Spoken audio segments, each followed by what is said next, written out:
Hey guys, Charlie Murphy here. Thank you for choosing my video. We're playing some 1-2 no limit on Ignition. Our games are up and running, so we'll jump right into the action.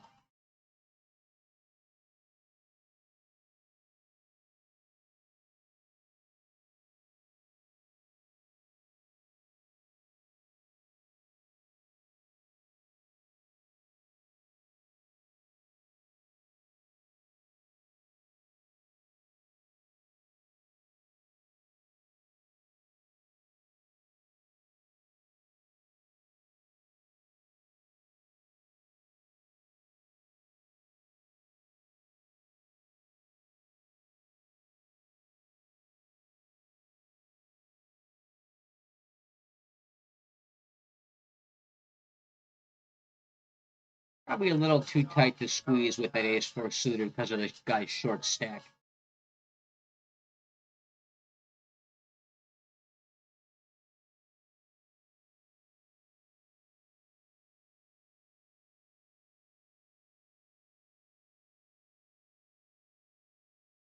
I'm squeezing wheel aces in that spot. I'll just have too many hands that have to fold when he jams all in over the top.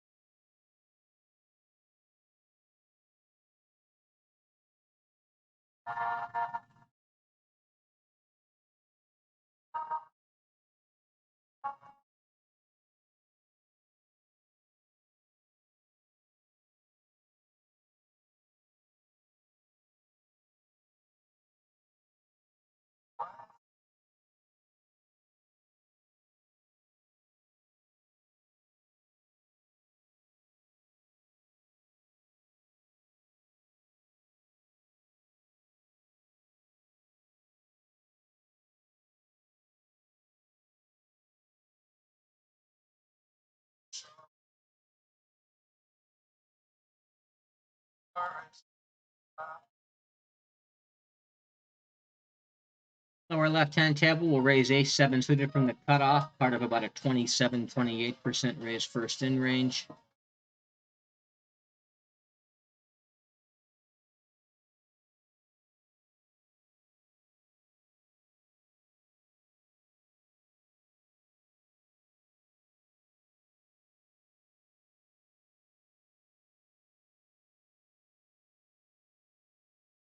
We'll raise ace-6 suited first in from the cutoff as well on the upper left-hand table.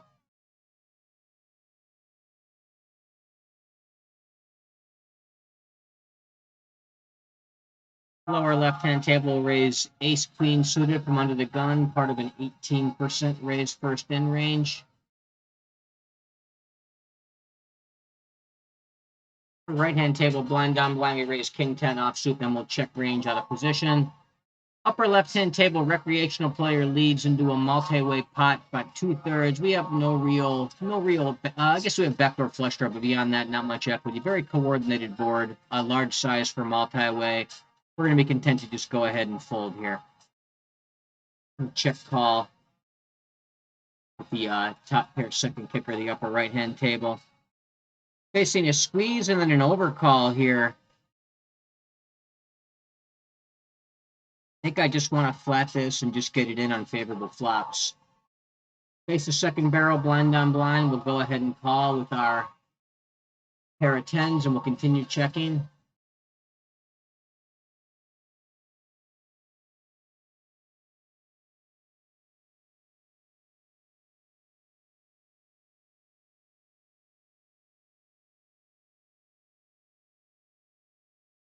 Good flop and good turn for us here. Player leads all in for about pot. I think no sense in flatting here because we're never going to flat and full. We're just going to go ahead and jam all in with our continue range. Hope we don't run into a setter king queen. Run into queen 10. Have him dominated despite the fact that he made two pair.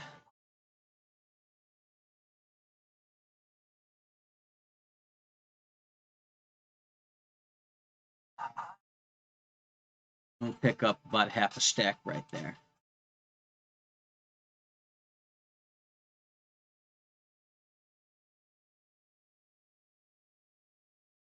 We're in the big blind. We're facing a 2.5x open from the button.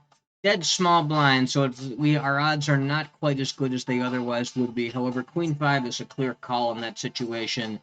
The small blind being gone shouldn't shift things that dramatically, so we're going to go ahead and defend the big blind here with Queen 5 suited.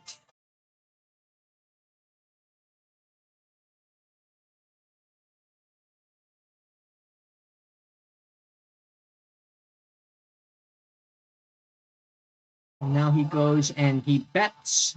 He bets about 30% of pot. I've got King Jack offsuit and pocket eights. King 8 suited, Jack 8 suited.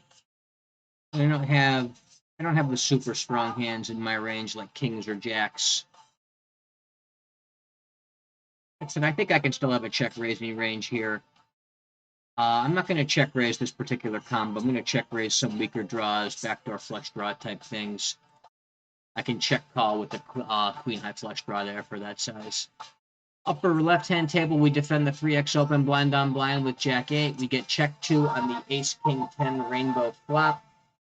We have a gut shot, so we go ahead and stab with it.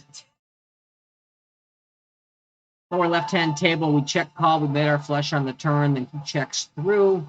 We're going to go ahead and value bet the river here with our second nut flush. I'm not going to continue barreling the gut shot. I'd do it if I had the diamond blocker. I don't want to bet all my jacks and all my queens, though, in that spot. So I'll check back that combo of the gut shot. So I've got some of my check back line and some of my barrel line. I don't often call my big blind when there's a limper out there without me closing the action. But with a suited connector, a min raise, fishy players in there, I think it's a very reasonable spot to do so. So I will go ahead and call.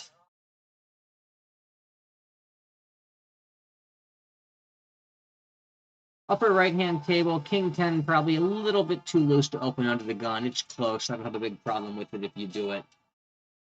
I personally would just go ahead and fold it. It would probably raise Ace 10 and King Jack and fold King 10.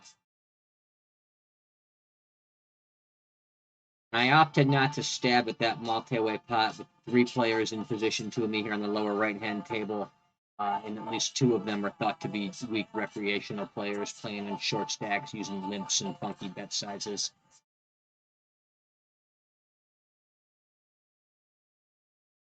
Lower left-hand table, middle position raises 2.5x. We'll go ahead and 3-bet from the button with our ace-queen off. That's part of about a 10% 3-bet range, something like pocket nines or better, suited broadways, ace-jack plus king-queen, and a couple of the suited wheel aces will get us there. Upper right-hand table, blind on blind. We've got a 3x open. We can go ahead and defend with our offsuit connectors like 8-7. Lower left-hand table, we'll raise first in from the cutoff with pocket 4s, part of about a 28% raise first in range. On the right-hand table, we get a continuation bet, large one, pretty close to size of pot. We've got top pair in the gut shot, so we're not going anywhere. But that larger sizing when he bets out of position as well also does signify some degree of strength to me already. A lower left-hand table, we raise the pocket aces first in from middle position, part of about a 21% range.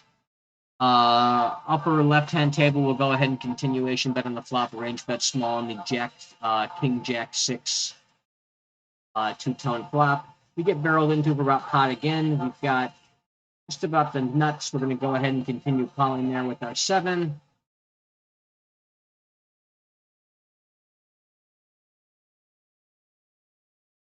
And against the check raise from a fishier player, I think I can just go ahead and fold. No need to defend the backdoor flush draw.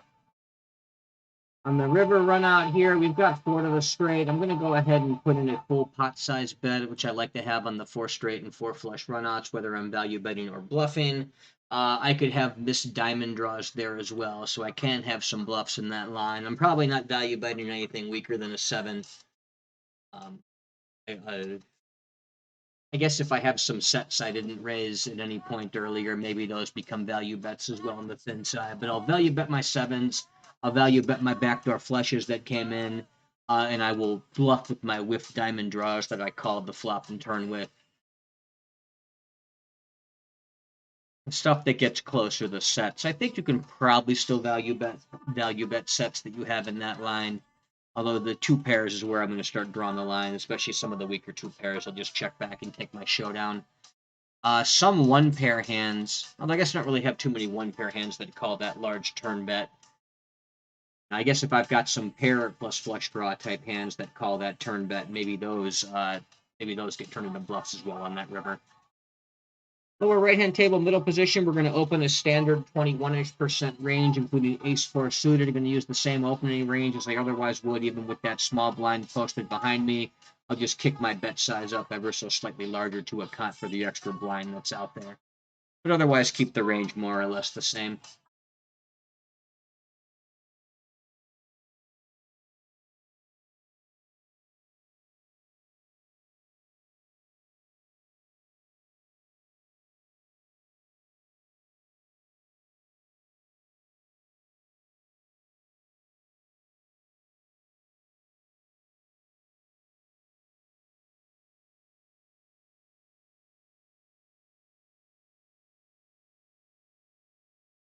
Games look pretty good at the moment with players that are limping and playing on shorter stacks on essentially every table.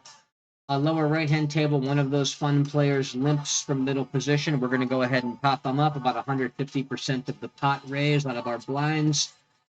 About a 12 or 13% range there. Something like pocket eights or better, suited broadways, any 2 cards, 9 or higher that are suited, then ace 10, king jack or better type hands. So pretty tight and value-driven range to isolate out of position against these loose, passive, recreational, limp fold, limp call type players.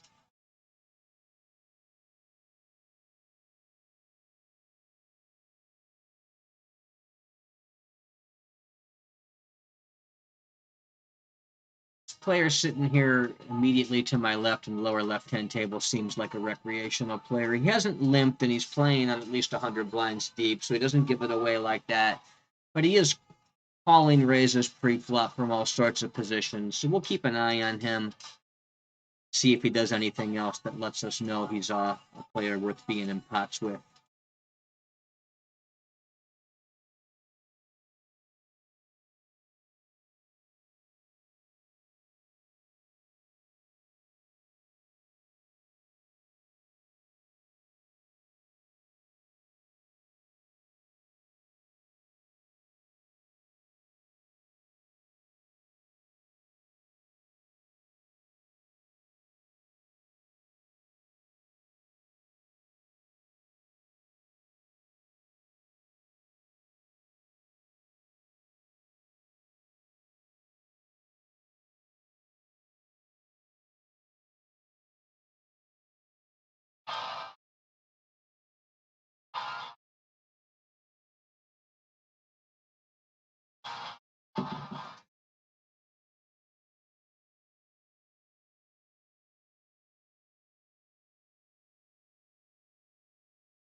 Lower left-hand table under the gun, king 7 suited, probably a little too loose to raise first in. It's pretty close. I'll probably raise king 9 or better, raise about 18% of hands in that spot to start the pot off.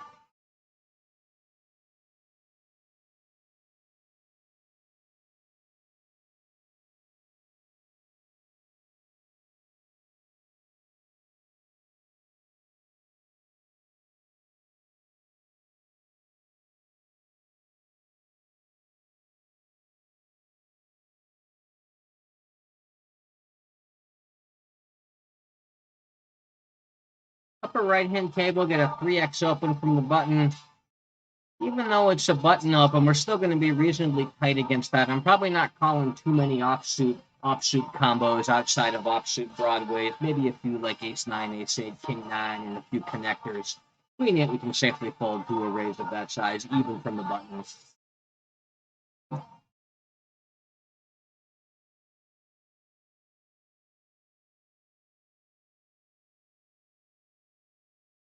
Lower left-hand table, got a 2.5x open from the button. I'm going to go ahead and 3-bet that about 14%. Probably pocket eights or better, suited broadways, any 2 cards, 9x or higher that are suited. A few suited wheel aces, suited connectors, 5-4 and better. A couple of suited eights like jack 8, 10-8, and then offsuit combos of ace jack plus king queen. Something like that's a pretty effective range to 3-bet there. You know, big blind versus button to raise first thin spot for a 2.5x open.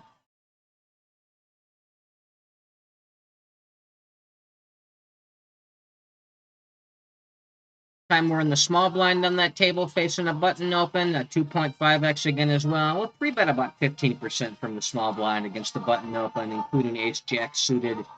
We're not really going to be calling anything from the small blind, so we can just 3-bet or fold and play a more linear 3-bet range. Something like pocket fives or better, or suited Broadway, suited 9x, any suited wheel ace. Maybe 8-9 suited, ace jack plus king queen. Against the 4-bet in this formation, we actually can go ahead and call with ace jack suited.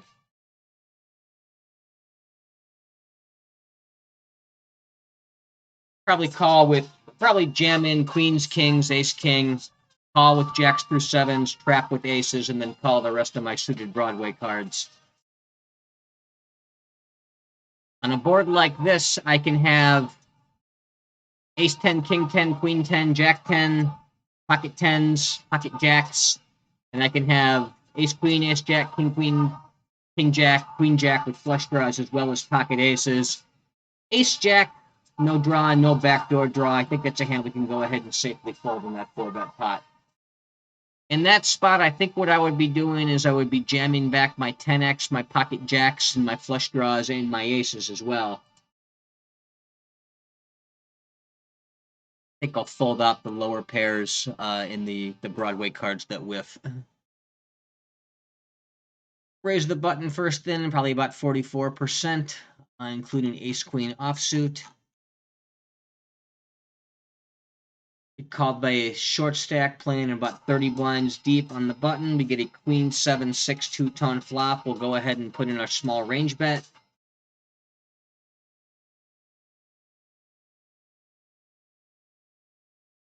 Upper right-hand table, we'll raise the cutoff first in with ace-3 suited. Part of about a 28% range.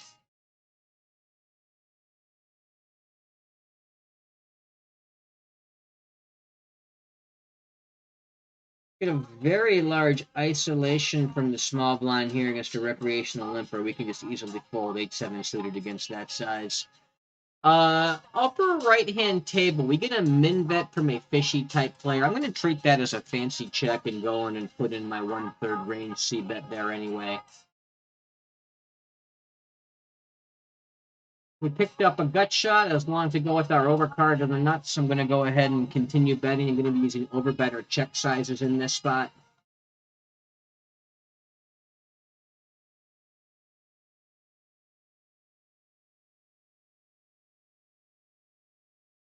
If I peel my 4, I'm just going to jam the rest all in there. If I peel the ace, I'll value bet the river as well, but for a more standard, 70%-ish type size. Probably also bluff brick runouts if all I have is ace high there again for that standard 70-ish% type size. Upper left-hand table, we raise the cutoff first in with queen jack offsuit. The small blind, a recreational type small blind calls. We're going to go ahead and put in a small range bet on the ace-4 two-tone, and he instantly folds.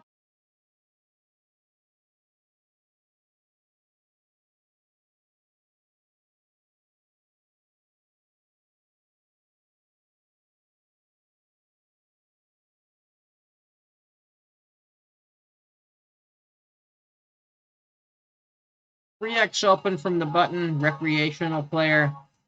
3x open from the button, 8-5 suited is probably just outside a standard call range for that size. Against this fishy player that's been a bit more passive, I would err on the side of being more tight myself as well. Since his range is tighter, my range should get tighter as well.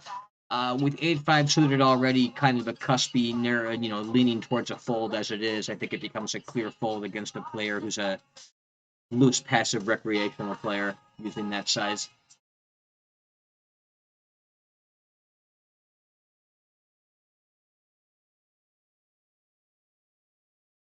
Get a cutoff raise first in the upper left-hand table. We're going to go ahead and 3-bet from the button with our queen 7 suited. Probably 3-bet about 13% against that range, or against that size rather, in this formation. Pocket sevens are better. Suited broadways, any two cards 9 or higher that are suited. The suited wheel aces, ace, jack, plus, king, queen. That should get us where we're going. Go ahead and put in a small range bet in the king 6-5 rainbow flop. Upper right-hand table, we have a 2.5x open from under the gun. We'll go ahead and defend that with queen jack. Check range. Now, what happened is we turn a 2, giving us a backdoor flush draw. I'm going to bet about... I want to bet about 60% of pot.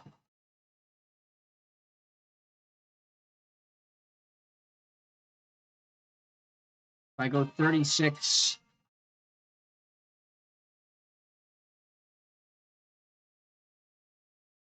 I'll go about 40.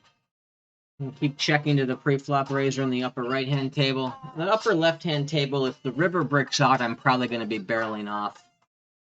I have good removal to some of the king X to the king queen and king jack that can bluff catch and call me down. And triple barreling is a pretty profitable line when you're against a player that calls a 3-bet out of position. So I think that would be a very reasonable spot to triple off if my draw did not hit. However, he folded out to the turn semi-bluff, and we never had to make that decision. But the plan was going to be to barrel off the river in most cases.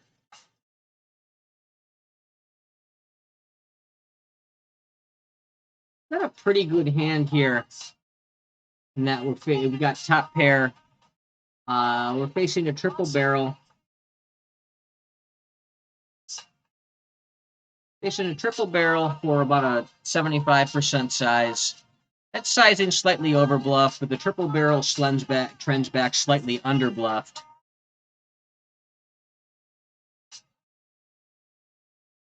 The early formation, however, is going to be what carries the day. This player is just not going to have enough bluffs in the early formation, so I think we can probably go ahead and fold this out. Think about it a little bit longer. I don't think anything going on here changes much beyond that. The real key data point is the early formation where the players just don't find enough bluffs.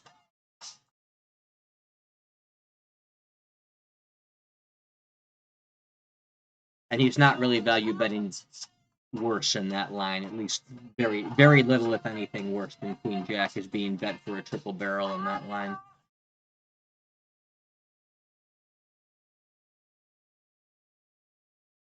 Lower left-hand table, we raise middle position first in with Jack 10 suited, part of about a 21% raise first in range.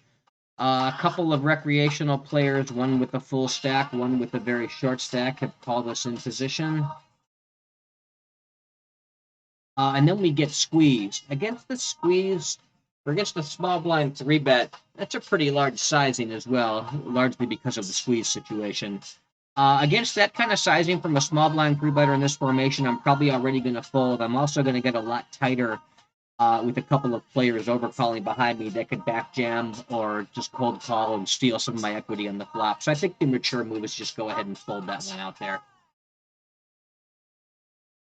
I normally don't cold call in position, but against a min raise from a fishy player under the gun that's loose passive with a hand like pocket sixes, I will make an exception and deviate from my usual game plan.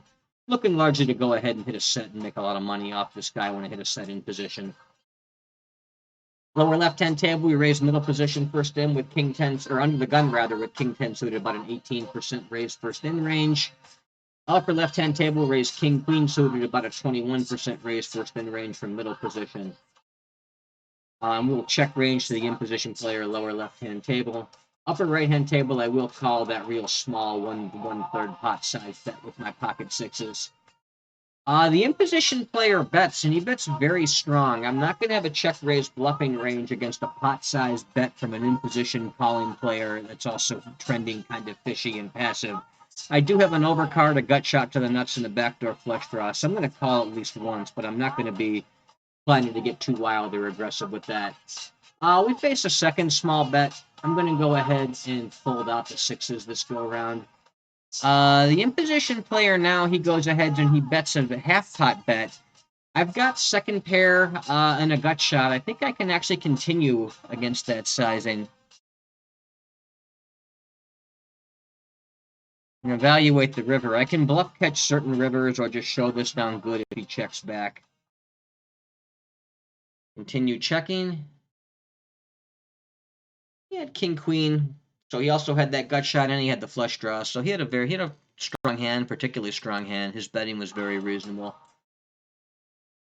This player hasn't seemed to be particularly out of line or aggressive. That's why I was giving some consideration towards folding in the turn, but I think that price was just too good to consider folding with the hand that I had. Had he bet larger, that conversation becomes more interesting and make it a lot closer to a fold. I think for that sizing, just go ahead and call and don't overthink it.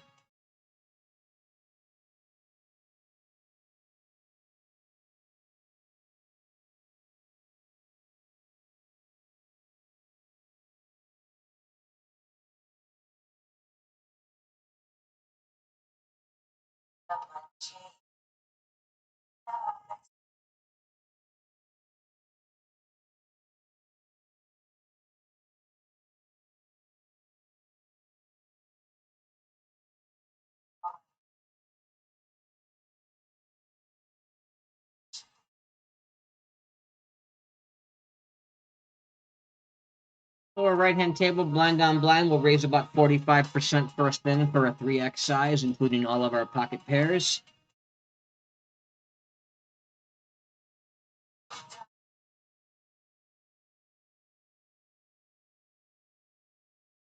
We'll check range to the in-position player on the Queen Jack 8 two-tone board.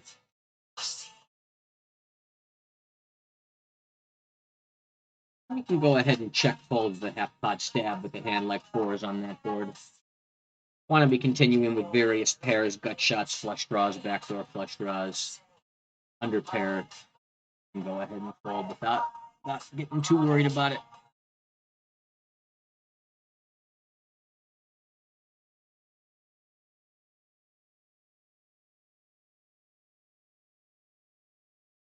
Lower left-hand table only has one weak player. He's not particularly splashy and profitable, and he's in the worst seat for me to have him in with direct position on me as opposed to vice versa. So I'm going to go ahead and shuffle this table out.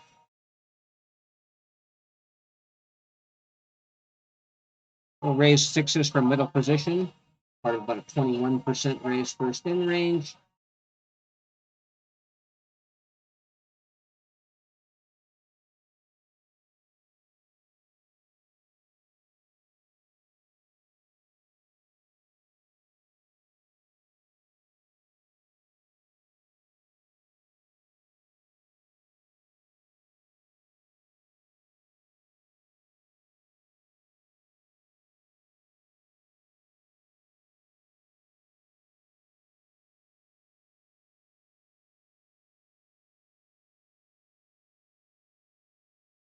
Rec player min raises under the gun, middle position, 3 bets. This is going to be a cold 4-bet or fold type spot, and we don't need to be adding hands like our wheel aces into the cold 4-bet range.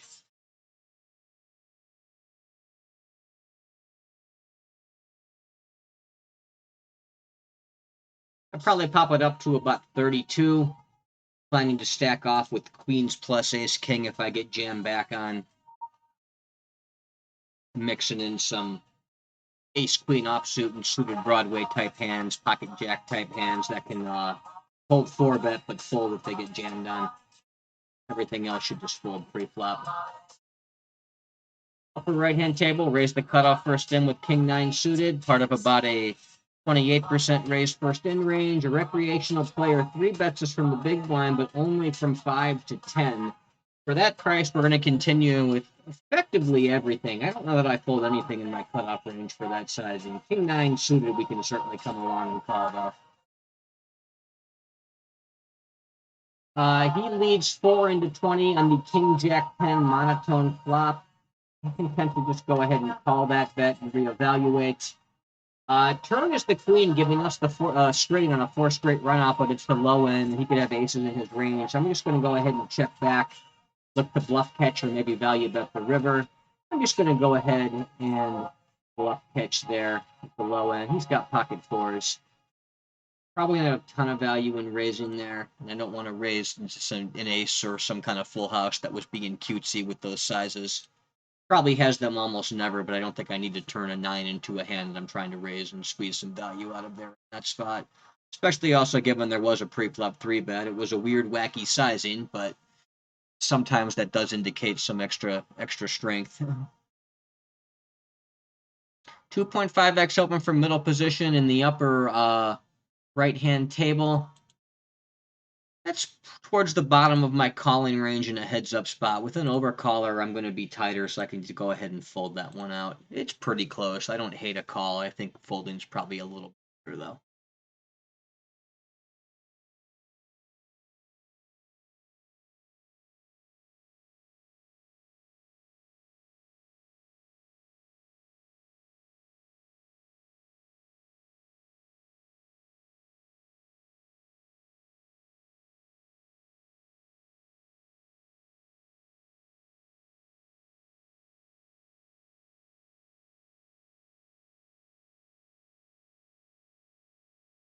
Player we don't really know too much about yet in the upper left-hand table raises first in from the cutoff of 3x. I'm going to treat him like a standard reg and 3-bet or fold.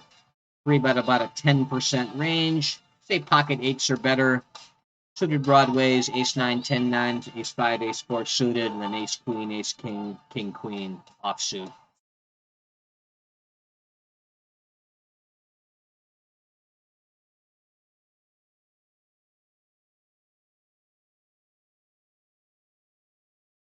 Notice this lower right-hand table. This player to my immediate right is ISO in the limper for very large sizings, from 2 to 12. Not necessarily wrong, but bigger than you typically see in these games. In position player calls. We get a king, queen, deuce, two-tone flop. I'm going to go ahead and range bet small for about a third of the pot. Lower right-hand table, I'll raise the button first in with ace 9 suited, part of about a 44% button raise first in range. Recreational player calls the big blind. We get a king, queen, 7 two-tone flop, and I'll go ahead and put in a small range bet. Upper left-hand table, rather, that recreational player limps the middle position. I'm going to isolate him from the button with something like my cutoff raise first in range, about a 28% raise first in range, including my king 6 suited. He calls, then min bets to me on 7-3-3. I'm going to treat the min bet like a fancy check and go ahead and put in my 1/3 size range bet here. Lower right-hand table, I'll raise ace queen suited first in on the cutoff.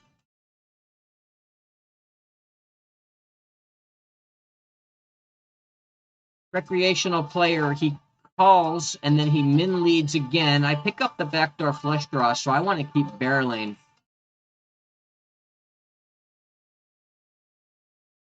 I go pretty close to pot here at this point.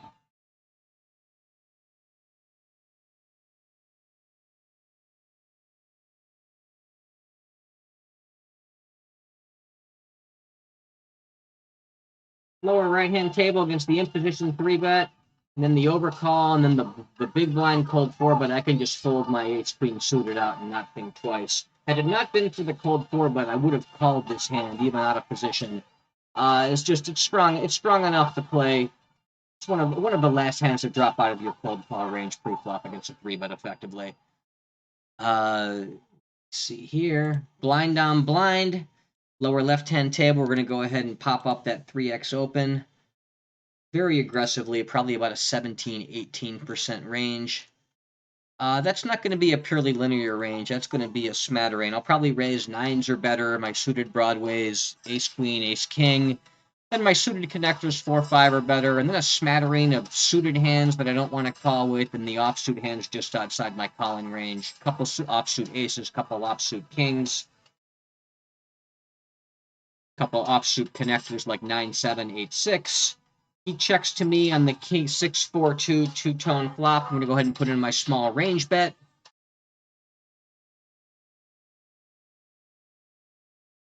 I've got overcards, backdoor flush draws, backdoor straight draws. I've got ways out of this pot still, even if I do get some action. Against the check raise, I do need to be continuing fairly liberally against that, just because He picks up 52 when it gets through. He only risks 44. I need to be calling more than half my range. So I've got to be calling all my pairs. I've got to be calling all my flush draws for sure. I think I'm really going to be calling my backdoor flush draws and various spec shot and backdoor flush draw type hands. So I'm going to go ahead and float this check raise and evaluate on the turn.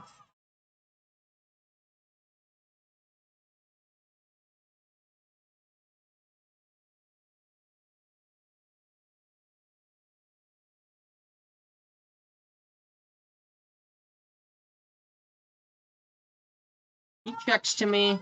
I'm going to go ahead and check back, having not picked up any equity. River is the 4.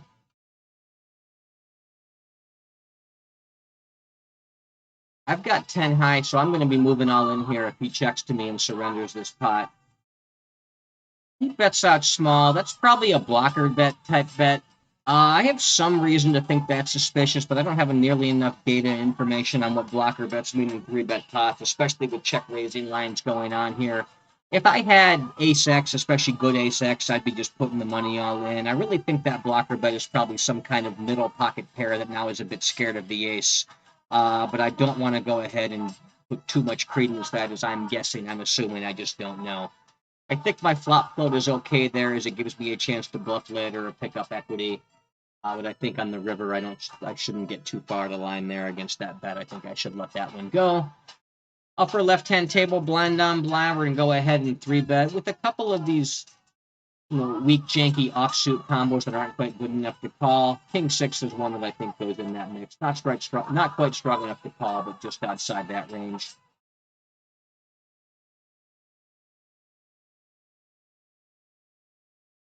We get calls. We're going to go ahead and put in our small range bet on the King 10-5 two-tone flop.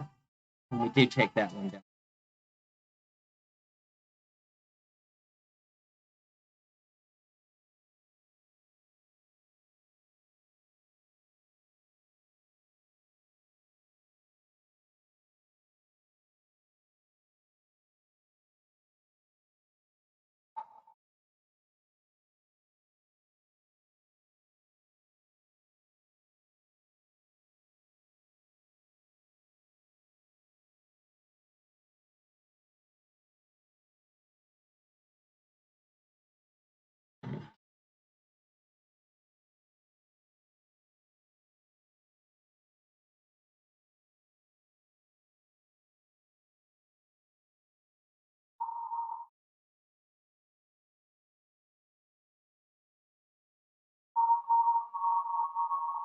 Upper right-hand table will raise the cutoff first in with pocket nines, part of about a 28% raise first in range.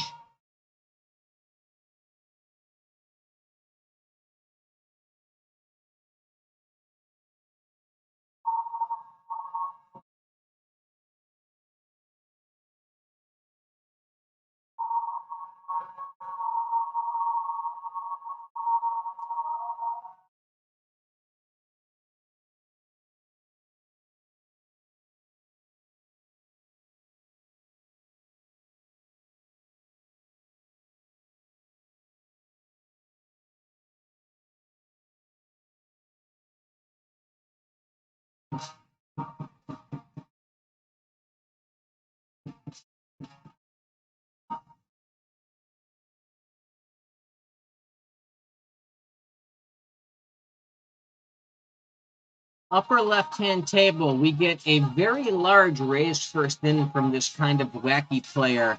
He's playing about 230 blinds deep. We're obviously not going to consider this hand as anything but just to raise and get in.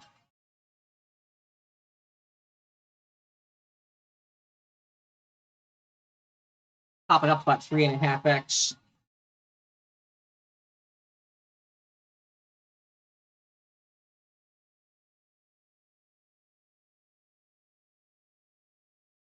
He's stacking up queens plus ace king against that guy. Go ahead and put in our small range bet.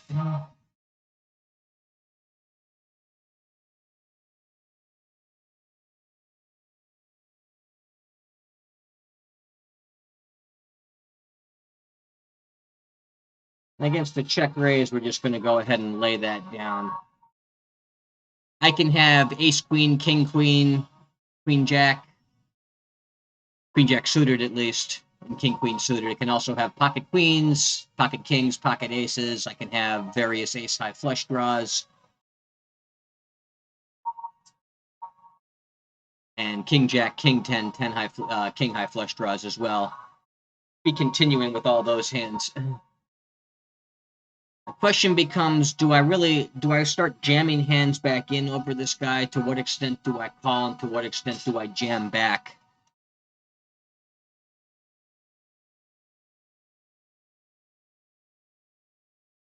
I think queens and aces are very viable traps. I think I just want to call the flush draws. I think I want to call the flush draws, and I want to call the queen X. I think I'm mostly calling there against that. I'm not going to jam back over the raise. I'll call in position and with my draws and my lock type hands, and give him a chance to hang himself if he's overplaying something goofy too. The other thing that I've noticed about recreational players from the data I've seen on them in 3-bet pots is that they often raise those small range bets quite frequently. And regs do as well, but regs will fold when you jam back over the top, whereas the recreational players do not. They kind of get too mergy and stack off a bit too light. They get themselves pot-structured hands that shouldn't have been raises on the flop. And so if I'm not going to have enough fold equity, I don't need to be jamming back my flush draws for the most part. Now, in this particular spot, they're all going to have at least one overcard, or ace king clubs would have had two overcards. So they've got tons of equity, and getting them all in is not the worst thing in the world either. But I just don't think I'm really getting very many folds in that line from that guy. So I don't need to be putting my draws into a blast off line. I can just call them in position and check back if he checks the turn and take the free river, or stack them if I bank on the turn. I think that's a better way to play, and I protect those draws by trapping with my aces, my kings, my queens, my ace-x type hands. We get limp re-raised by a player under the gun up here in the upper right-hand table. I think I need to be folding ace-queen in position to a 4x raise. It's kind of close. I don't really call too many offsuit hands for the large sizing, especially when I think that is probably a particularly strong. I don't think we need to call ace queen in that spot.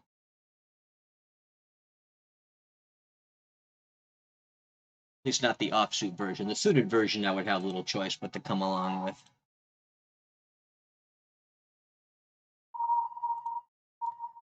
I'd probably call ace king offsuit, pocket queens down to about pocket eights, pocket sevens, pocket sixes, somewhere in that range, in the suited broadways. Jam aces, kings, and ace king suited all in over the top. Lower right-hand table, we raise first in on the button with ace-4 offsuit, part of about a 44% raise first in range, and we'll go ahead and range bet small on the king 8-6 rainbow flop after we're checked too.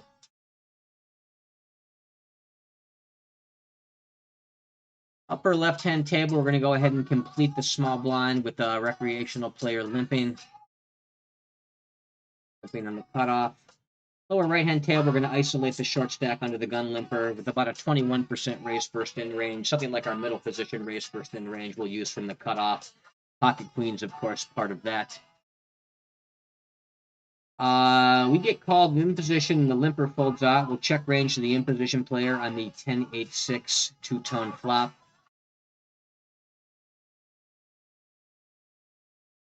Upper left-hand table, we checked range. It goes around to the recreational player that limped the cutoff, who bets 4 into 6 on 9-5-4 two-tone. We're going to go ahead and check call with our 10-9.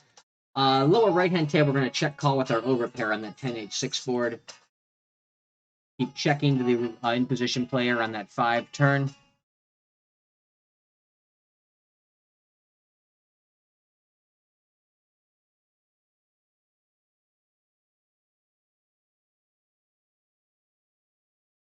We'll keep checking the upper left-hand table.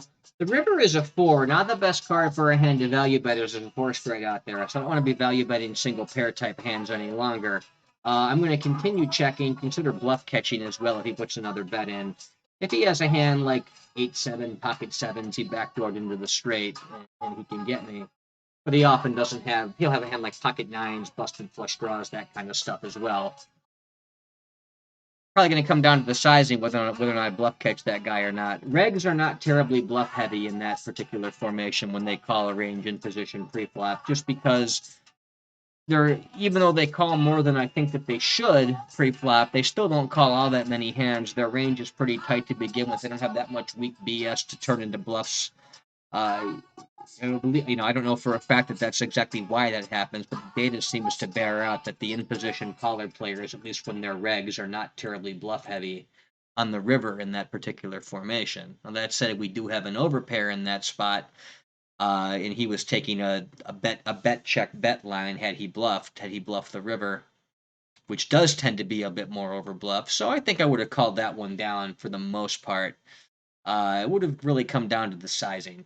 The bet check bet line, which I was speculating we might see from that player, that's over bluffed. And the sizings, the larger sizings are pretty neutral. The overbet sizings are under bluffed. That 4 straight run out, that's also tend to be pretty overbluffed too. So I actually think I would go ahead and have called that down for most possible sizings. But he didn't make us make the decision. He checked back, and our queens checked down good.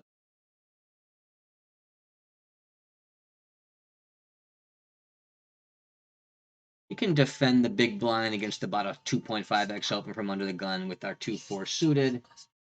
Upper right-hand table will raise the cutoff first in with Jack 7 suited, part of about a 28% range. Under the gun player, he goes and he bets small.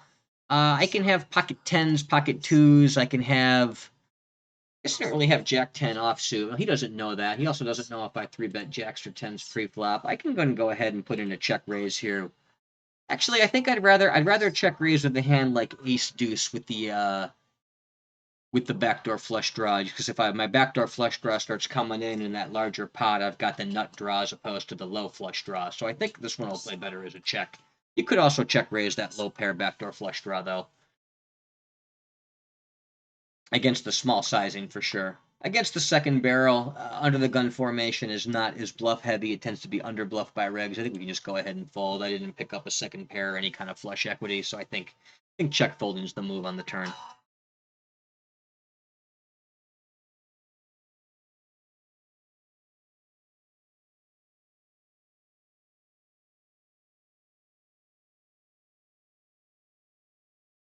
And the hand history display seems to be broken, so I can't see what that player checked back in the queen's hand, unfortunately.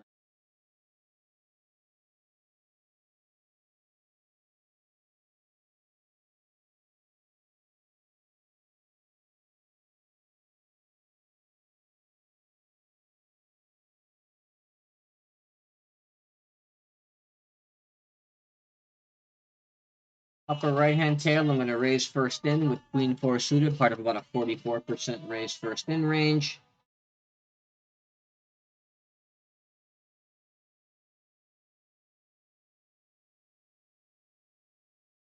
Upper right-hand table will raise first in with king 7 suited from the cutoff, part of about a 28% raise first in range. That table no longer has recreational players, so we're going to skip out here after this hand. Get called by the big blind. He checks to us on the king jack 4 two-tone flop, so we'll go ahead and put in our small range bet.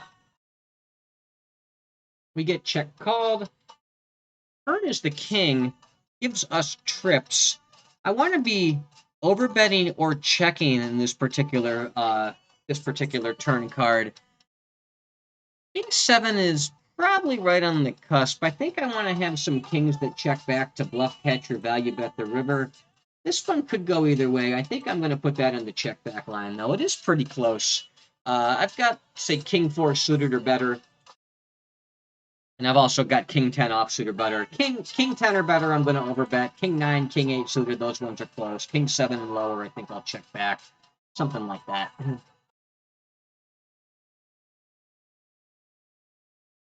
Get a blind on blind spot for a 3x open in the upper left-hand table. Queen Queen 6 a bit too loose to defend with. I might use Queen 7 off as a pre-flop bluff. It's a little too loose to call with. But Queen 6, I'll just go ahead and fold for that size. Lower left-hand table, we're going to go ahead and range bet small after we raise the button first in on the Ace-Jack-5 monotone flop. Got pocket deuces with the diamond, so we do have some way to actually win this hand. Because I have the small diamond, I am going to keep using this hand as something resembling a bluff on the turn. I'm going to bet half pot to either try to fold him off some hands that beat me, or if he calls me with a hand like Ace-X, no diamond, I can have all kinds of diamonds that improve me on the river, and I can just check back and show down my small flush, or I can keep barreling with this card, with this hand, if we get a blank on the river. I would put a value bet in on a deuce if I hit a deuce for a set as well.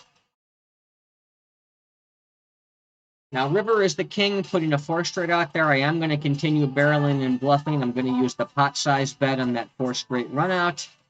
Try to fold him off some marginal 1 pair, 2 pair type hands.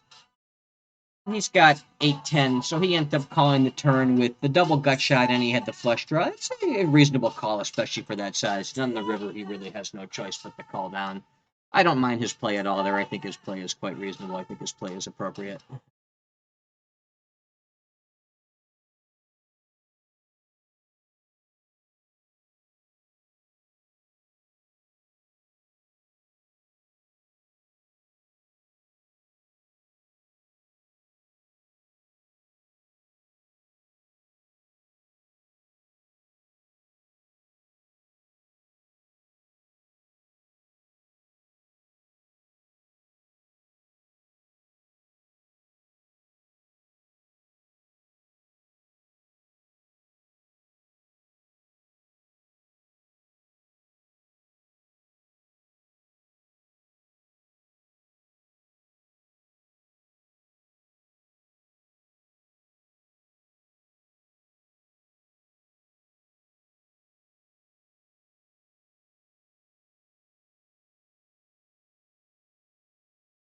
Blind down blind, we'll just fold the Jack-5 offsuit against the 3x open.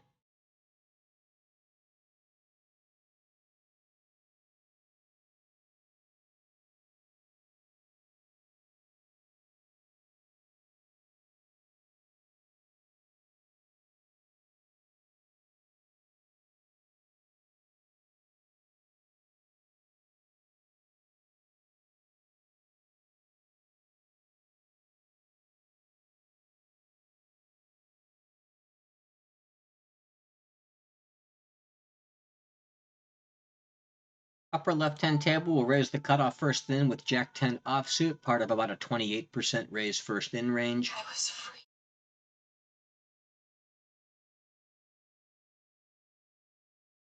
Called by both blinds.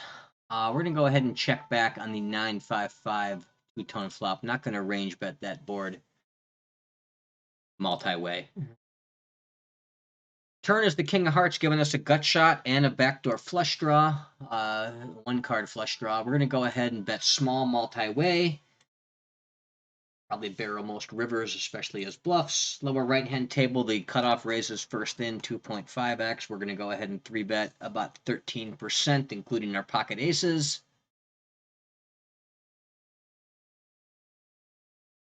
Probably if pocket 7s are better, any 2 suited cards, 9 or higher. The suited wheel aces, ace, jack plus, and king, queen.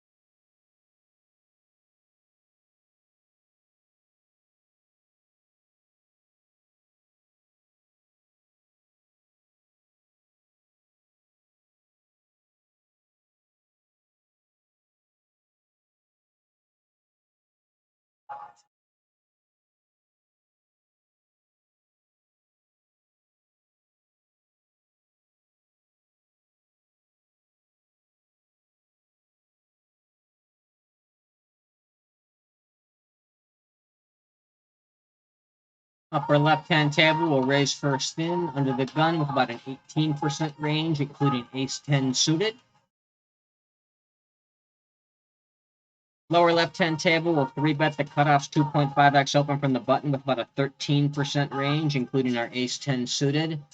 We're going to check range to the in-position player on the upper left-hand table that called us. He's probably a recreational player. He's going to play on a half stack. He bets for pot. We don't have anything except ace-high, no back doors. I'm content to go ahead and fold that, especially against that sizing and that player profile.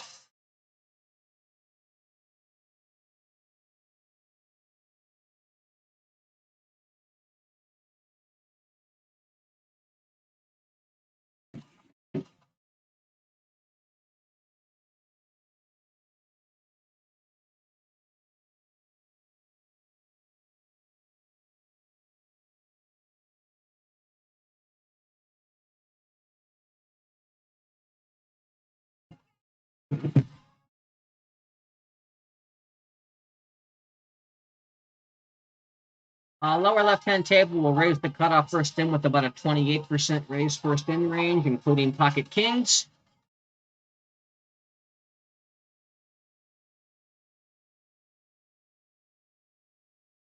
We get 3-bet by an aggressive, very aggressive 54-46, 14% 3-bet over 13 hands to a large size. He bets almost 5x. We're going to 4-bet this and get this in. Chop it up to about 55, about 2.2, 2.3x. Ace-queen offsuit would be my bluff in this spot.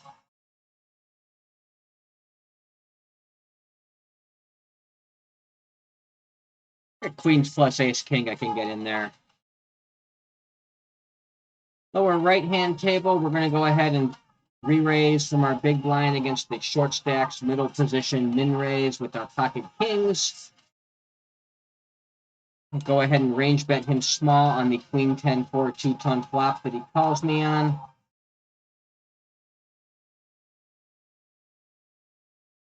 And he called pre-flop to get to, rather.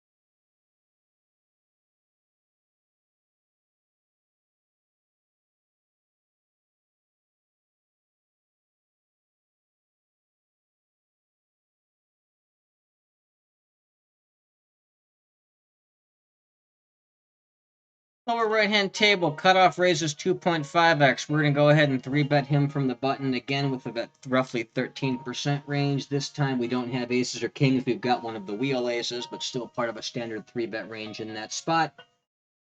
I guess in theory you can maybe be slightly tighter because you've got a short stack in the blinds that can reship over the top, but I don't know that that's a major consideration against a loose passive type player. He does come along. He calls it. The short stack cold calls. We have just more than a pot-sized bet left. We've got an overcard. These guys fold an awful lot of the time when you go ahead and jam them all in for the rest of their money on the flop. I'm just going to go ahead and put them in and try to fold them out and pick up that pot. I think that's much better than checking back, trying to guess if my ace high is good, giving him a chance to peel free cards, or pick up enough equity that he won't fold any longer. One of my friends that we do a lot of data analysis and research on poker looked into that kind of situation and found that with the fold frequencies you see in those spots when you have about a pot size bet left, you can jam all in essentially with any two in that spot against these recreational players, and they fold out enough where it's profitable. So if you have any sort of equity, overcards, things like that, it becomes just massively profitable. As you pick up that dead money out there so much that the few times you do get called, it doesn't hurt you. And I had an overcard there. My ace is probably still alive. Even if he calls me with a hand that's better, I'm not necessarily dead in the water almost ever. So for him to really punish you, he's got to have a better hand, call with it, and have it hold up. I don't think he can do all of those things all that often.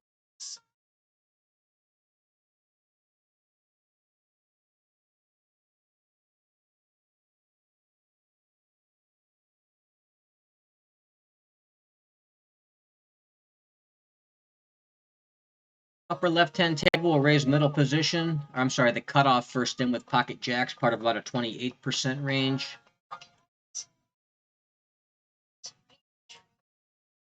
Now we're in middle position on that table, and we'll raise first in again. This time about a 21% range with our actual holding being pocket eights.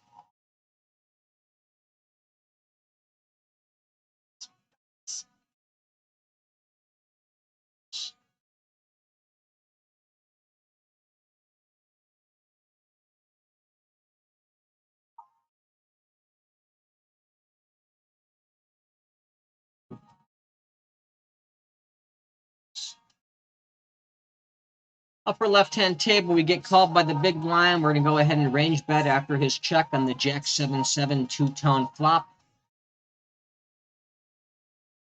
We get check raised quickly, and it looks like he mashed the pot button, so that's a pretty large size check raise. I'm going to go ahead and fold the pocket eights. I'm not going to float too lightly against a fish using a pot size check raise.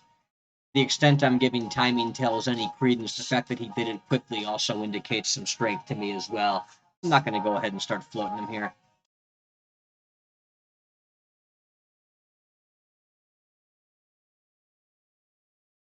Lower left-hand table, we re-raise the cutoff 3x first in with our ace-queen.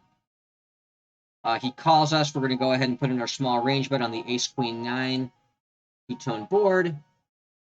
Lower right-hand table, we defended the big blind on blind with 8-3 suited. He checks to us, and we'll go ahead and stab for half pot on the 8-6 deuce two-tone. Lower left-hand table, we get check called.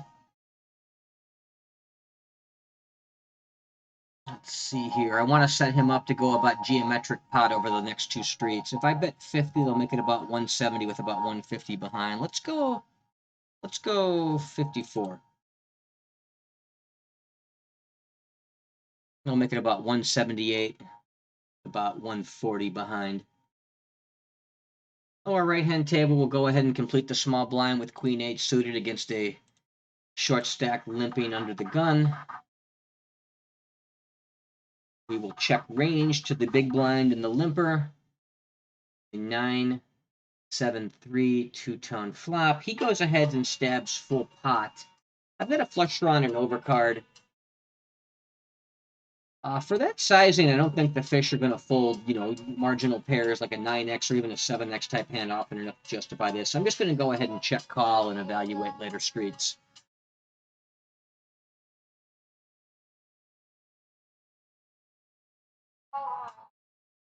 I'd also be doing that with actual strong lock type hands like pocket sevens, pocket threes, trying to induce the big blind to come along or squeeze behind me. The red checks back, or the limper rather checks back. I'm going to go ahead and bluff with my brick flush draw, my queen high now at this point. And I don't fold him off 6-7, but I don't know that I fold him off 6-7 at any point in that hand by check raising and barreling either. So I'm quite okay with my play.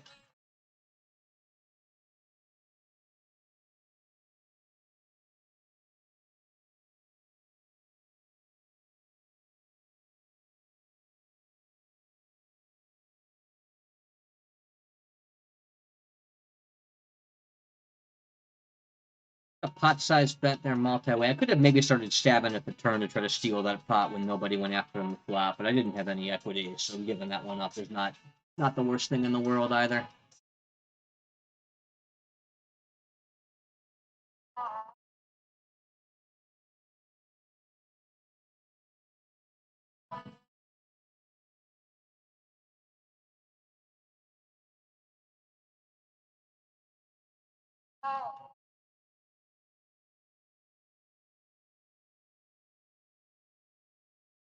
Lower right-hand table, we have another hand we're supposed to be 3-betting here. This time it's about a 10% 3-bet range against the middle position 2.5x open. I'm just going to include pocket nines plus suited broadways, ace-jack plus king-queen, and a couple of the wheel aces. I feel like I've been very aggressive on this table, so I might want to deviate and be a bit tighter in case I think players are noticing that and getting sick of my BS. But I'm not quite there yet. We get called, and we get a 10-9-7 two-tone flop. We do have a gut shot and a couple overcards, so not the worst board in the world for us. It does smack a calling range fairly hard, but I'm still going to go ahead and range bet small in position. I still have 9s and 10s and all the overpairs.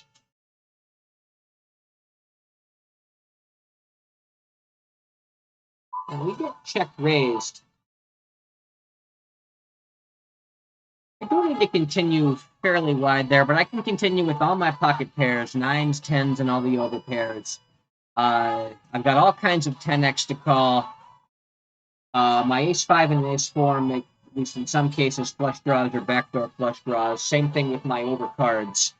I don't think I need to defend here with this gut shot with no backdoor flush draws or flush draws at all. I think I can just go ahead and fold that one. Is that hands like that and ace queen, king queen, ace king are probably the weakest hands in my range. You know, my ace jack, my ace jack, my ace jack has a gut shot as well. But almost all my cards, almost all my hands are sets or overpairs or 10x or flush draws. In some cases, flush draws with gut shots. Or open enders with queen jack.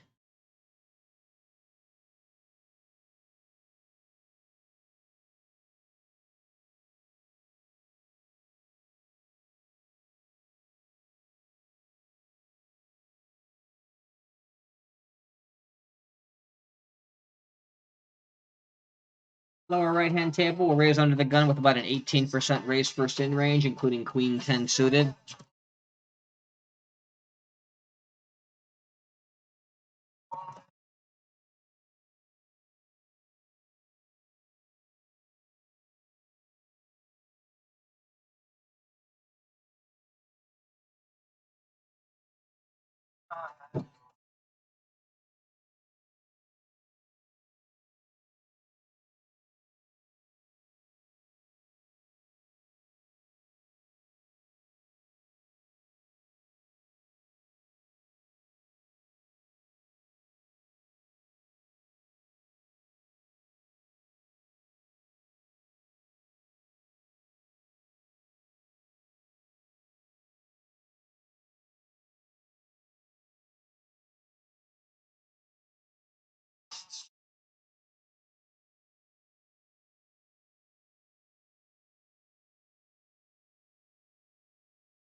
Blind non blind king 7 is just outside my open range. It's pretty close, and you could play it, and I wouldn't have a problem with it. Draw the line somewhere, and I draw the line between king 7 and king 8 as a default. Will, however, open 8-6 suited and jack 10 offsuit blind non blind. Lower right-hand table, a little check range to the big blind on the jack 9-7 two-tone. Turner's the queen. I'm going to go ahead and start jabbing at that pot small after he checks back. I've got second pair in the open-ended straight draw, so my hand is fairly strong here.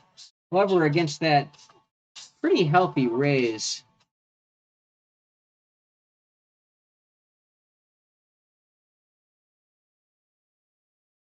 I'm trying to think here if I want to be turning some of these hands into bluffs. Like if I've got king 10, I want to be repotting that. I know that.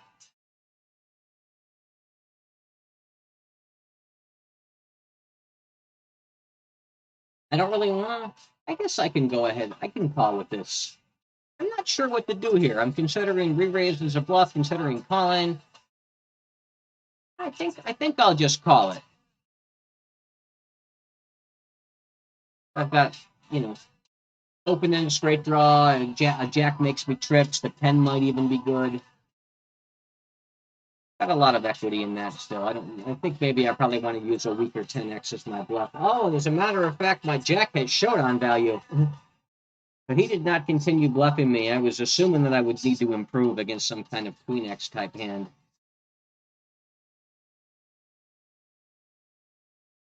Can't see what he had, unfortunately. Maybe this will show me. Like it.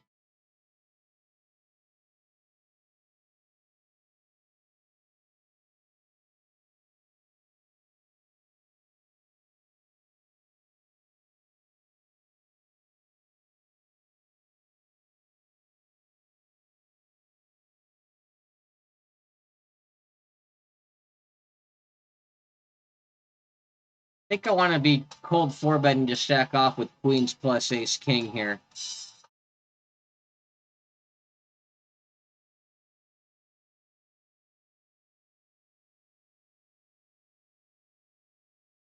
Trying to decide which hands I want in my bluffing range.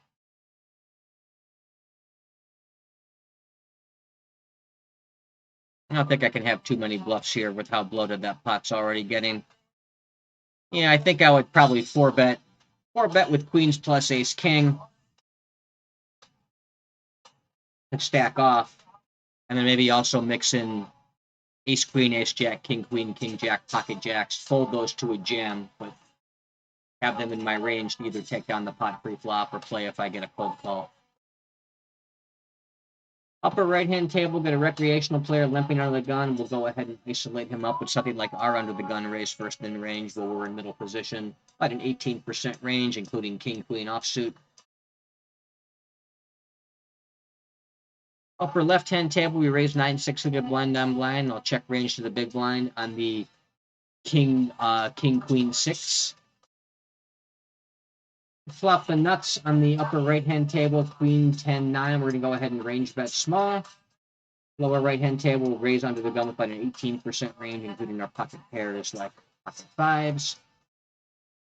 We'll go ahead and check call with the bottom pair on the lower left or upper left-hand table. Lower right-hand table, check range to the recreation player in position on the queen, queen 8 flop. He checks back, so we're going to start stabbing at that pot small. We turn 2 pair, but it also completes the straight against a very tight nitty player that's now overbetting. I was thinking I was very happy with that situation until I saw the overbet. However, because this player is just such a complete flagrant nit, 9-6 over 78 hands, 3% 3-bet, very passive post flop, and now he's overbetting. I just don't know that I'm actually ahead of any of his value or that he has all that many bluffs from that overbet size. I'm going to go ahead and fold my bottom 2 pair. Lower left-hand table, blind on blind. We get a jack 10-4 rainbow flop. We'll check range to the big blind. Who checks back. Turn is the king. It's a pretty good card for us from removal standpoint because we have, with ace-9, we have removal to the nut hand. We have removal to ace-queen, and queen-9. So we're going to go ahead and bet and then probably use this as an overbet bluff if it's not a non-board pairing heart on the river. Or a non-board pairing non-heart, rather, so we still have proper removal. We don't block flush draws that could have called. He just folded the turn, so it doesn't matter. But I think that was a spot where it's going to actually find an overbet bluff on the river there, just because the removal was so enticing. Upper left-hand table, we raised the cutoff first in with pocket queens. We get a call from the small blinds, about 100 blinds deep, and then we get a 3-bet from the big blind who's been extremely passive, also playing 100 blinds deep. The fact that he's so passive makes me think the call is the better play here, just because I don't think he's going to stack off with enough worse stuff. He just hasn't been 3-betting very much. I'm going to go ahead and play this one in position. You know, if I have an overpair him, of course, assuming the hand is good.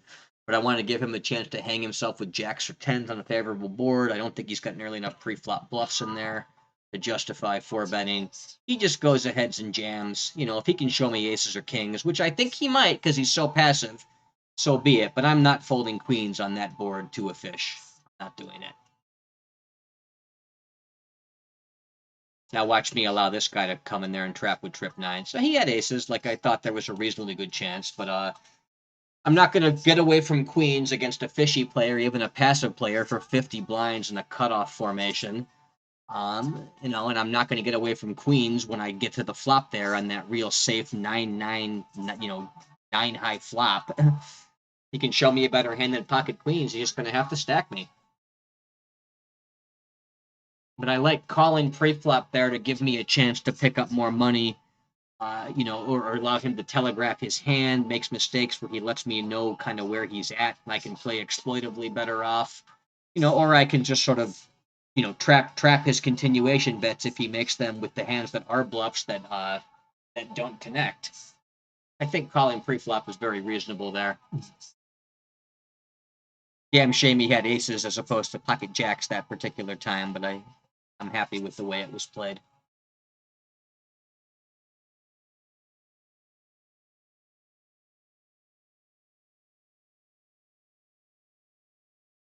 Lower right-hand table, we'll raise the cutoff first thin with about a 28% range, including the pocket nines.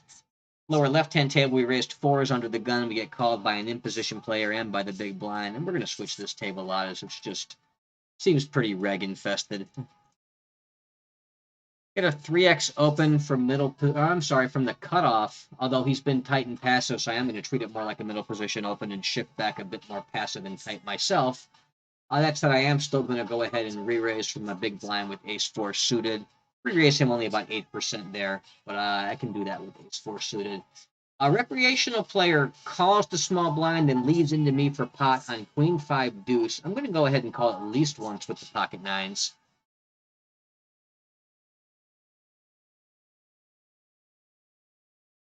Upper left-hand table, I'm going to go ahead and call the big blind against the 3x open from under the gun in the middle position caller. Lower right-hand table, he slows down on the ace. I'm going to go ahead and check back my nines as well. What a scary run out, but I don't think he should be betting big with the queen any longer. I'm going to go ahead and start jabbing at this pot on the turn.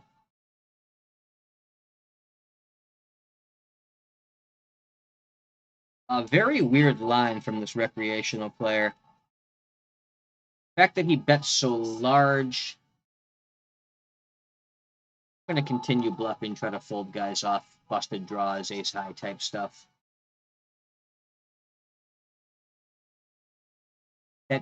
The bet check bet out of position line is pretty overbluffed by fish, but the 4-card, a straight river is not. Those two things more or less offset each other. It's about neutral on the sizing.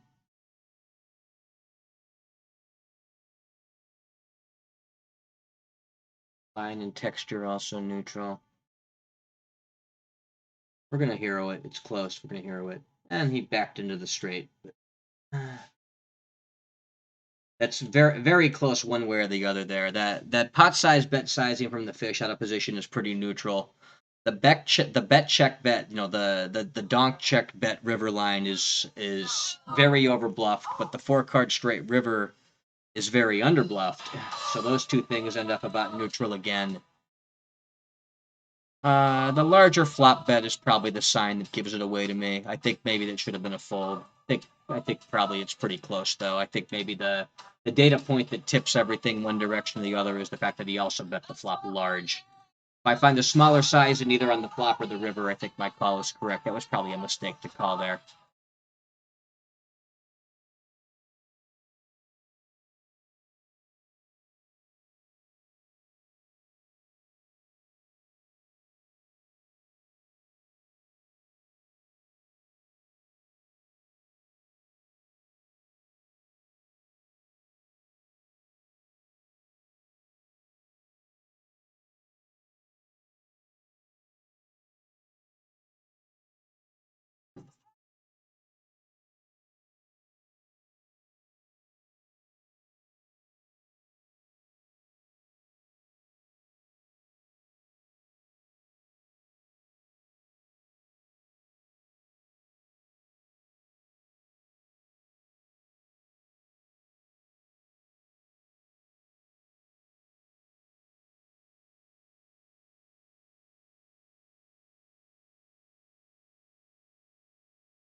Get a 2.5x raise from middle position. The button calls. I'm going to go ahead and close the action and call with my suited king on the big blind as well. Not going to call nearly as wide with the overcaller out there, but I will definitely still play with hands that make some real strong hands like suited aces, suited kings.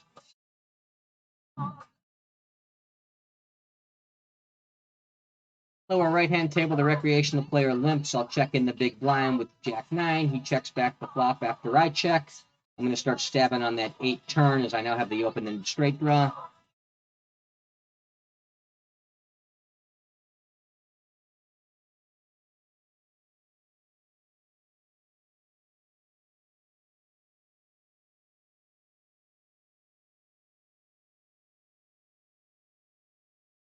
Recreational player limps. I'm going to go ahead and pop it up about 150% of pot, about, pot and a half size raise. With a fairly tight range, pocket eights are better.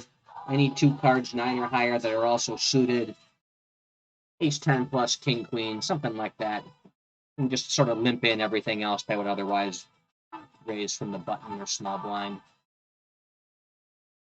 Upper right-hand table, I'll raise ace king first in from under the gun, part of about an 18% raise first in range.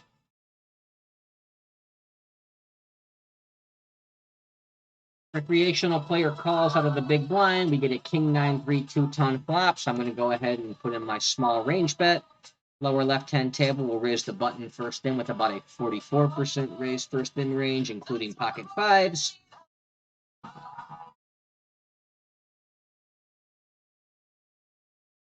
We get 3-bet by the small blind, about a 4x sizing. This is a very loose formation. This is one spot where I call 3-bets very liberally. I'm going to pretty much defend all my pocket pairs here. My suited connectors, suited aces, most of my suited kings even, and even a couple offsuit Broadway hands like ace queen, ace jack, king queen.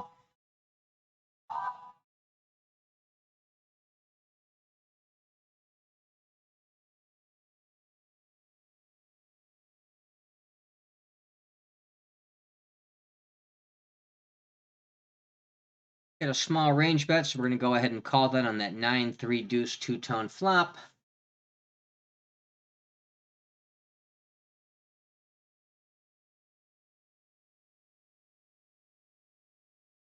Upper right-hand table, we got check called on this blind on blind spot. We've got a real good top pair. We're going to go ahead and start overbetting now. The pocket fives, we're going to go ahead and check back. We're not going to risk getting check raised off our equity. We're going to give him a chance to bluff the river with all kinds of overcards like king, queen, king, jack. He lets me check again. I'll just take my showdown if he'll give it to me. He tries to showdown ace queen. We showdown the fives instead, and the fives are good.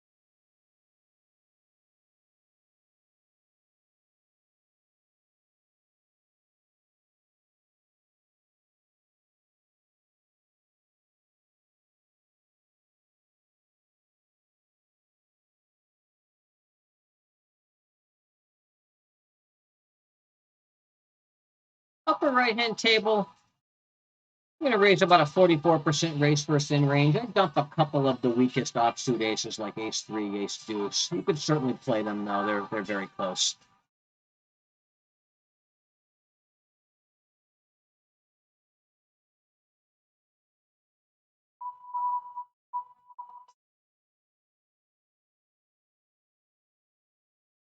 Lower left-hand table, we're going to go ahead and 3-bet the 3x open from the button in our small blind. We're going to 3-bet that with queen 10 suited.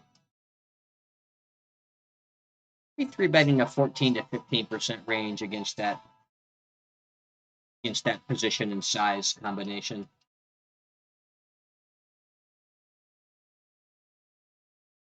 And we'll raise the button first thing on that table with about a 44% range, including queen 10. I'm going to shift the table out if it just seems too reggy.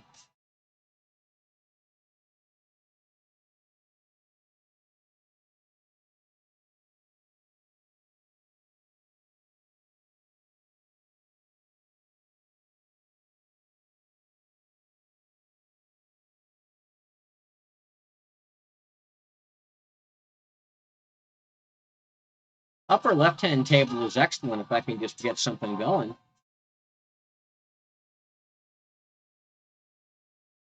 Two right tables at least have a recreational player. Well, there's mostly regs. We get led into for over pot Just going to go ahead and fold my queen 10, but that's awfully suspicious. It also makes me think this guy's a poor player to be using that kind of sizing. So I'm going to stick around at this table and watch what else he does.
Player's limping over here now, too. I think we can go ahead and confirm him as a recreational player. We'll try to complete our small blind with 8-7 offsuit as well. You get isolation raised, so we'll get out of the way. It's okay to try to sneak in that pot against recreational players, and you got a hand like 7-8 looking to make some kind of two-pair or straight hand.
Lower left-hand table, king 4 suited slightly outside of standard open range for me from middle position. It's pretty close. I think I'll raise about king 6 or better in that spot.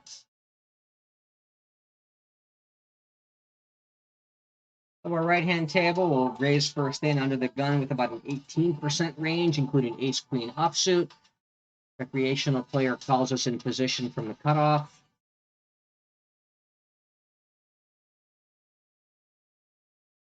And the big blind calls as well. We'll be checking range to the in-position player on the 10-8-3 two-tone flop. And the rec checks back as well.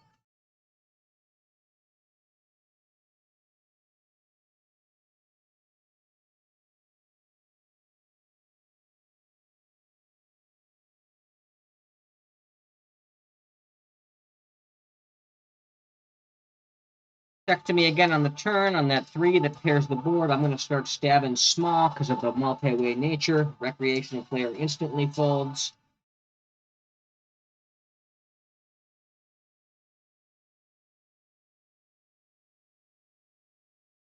We get called. It's now a double paired board, and the flush draw was completed as well. I'm just going to go ahead and show down my ace high and not try to bluff him off anything.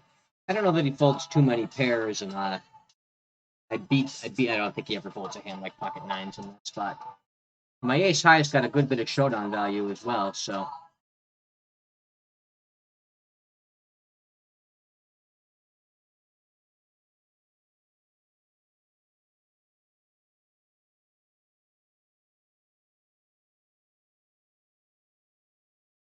I didn't want to leave that table, but my table froze on me and rebooted, and my seat was given away, so I wasn't given much of a choice. The janky software is the price we pay for playing in these glorious ignition games.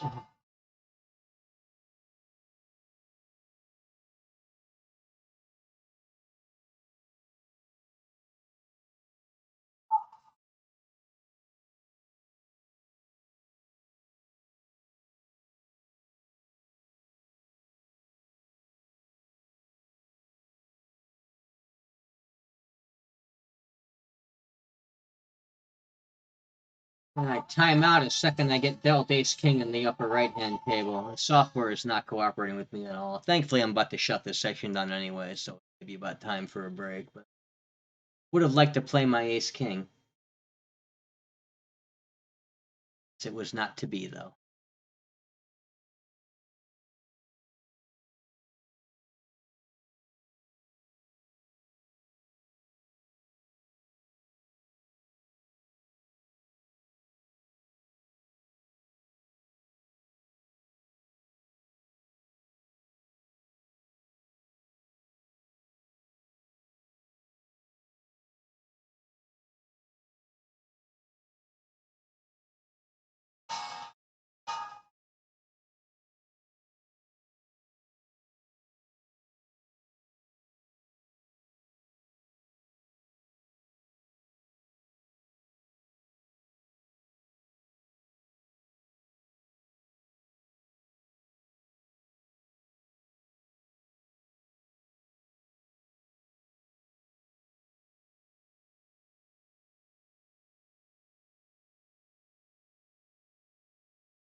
Yeah, and I'm just going to go ahead and shut down the next orbit, especially with a couple tables already defunct from software glitches.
And that's about it.